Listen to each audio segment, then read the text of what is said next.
সেনাবাহিনীর যৌথ অভিযান অব্যাহত থাকায় বান্দরবানের থানচি, রুমা ও রোয়াংছড়ি এই 3 উপজেলায় নির্বাচন স্থগিত করেছে নির্বাচন কমিশন। উপজেলা নির্বাচনকে সামনে রেখে ইসির সঙ্গে আন্তঃমন্ত্রণালয় সভায় এই সিদ্ধান্ত হয়। এদিকে চতুর্থ ধাপের 55 উপজেলা নির্বাচনের তফসিলও ঘোষণা করেছে কমিশন। বিস্তারিত শওকত সাদিকের প্রতিবেদনে।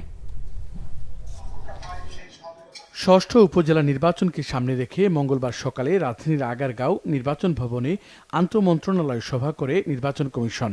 প্রধান নির্বাচন কমিশনার কাজী হাবিবুল আওয়ালের সভাপতিত্বে অনুষ্ঠিত সভায় বিভিন্ন মন্ত্রণালয় ও আইনশৃঙ্খলা বাহিনীর ঊর্ধ্বতন কর্মকর্তারা অংশ নেন।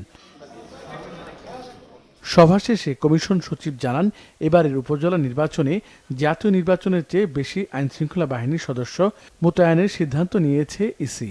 বান্দরবানের চলমান পরিস্থিতি বিবেচনায় নিয়ে 3 উপজেলায় নির্বাচন স্থগিত করা হয়েছে। পার্বত্য জেলা বান্দরবানের 3টি উপজেলাতে, বিশেষ করে থানচি, রুমা এবং রোয়াংছড়িতে আমাদের কম্বাইন্ড অপারেশন অর্থাৎ যৌথ বাহিনীর অপারেশন চলমান রয়েছে। তাই আপাতত এই 3টি উপজেলা নির্বাচন স্থগিত করা হয়েছে, যেটা আমরা পরবর্তীতে সুবিধা সময় আমরা আয়োজন করতে চেষ্টা করব। এদিকে কমিশনের আরেক সভায় উপজেলা নির্বাচনের চতুর্থ ধাপের 55 উপজেলার তফসিল চূড়ান্ত করা হয়। সভা শেষে কমিশন সচিব এই তফসিল ঘোষণা করেন।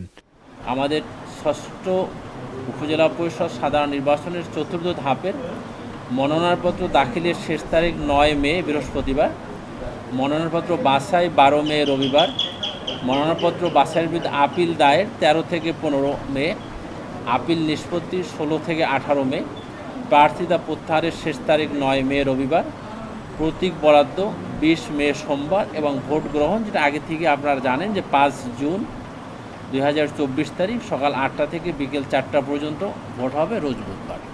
এছাড়া প্রথম ধাপের উপজেলা নির্বাচনের 26 প্রার্থী বিনা প্রতিদ্বন্দ্বিতায় জয়ী হয়েছে। এর মধ্যে 7 জন চেয়ারম্যান, 9 জন ভাইস চেয়ারম্যান ও 10 জন মহিলা ভাইস চেয়ারম্যান রয়েছেন। শওকত সাদিক, বাংলা ভিশন, ঢাকা।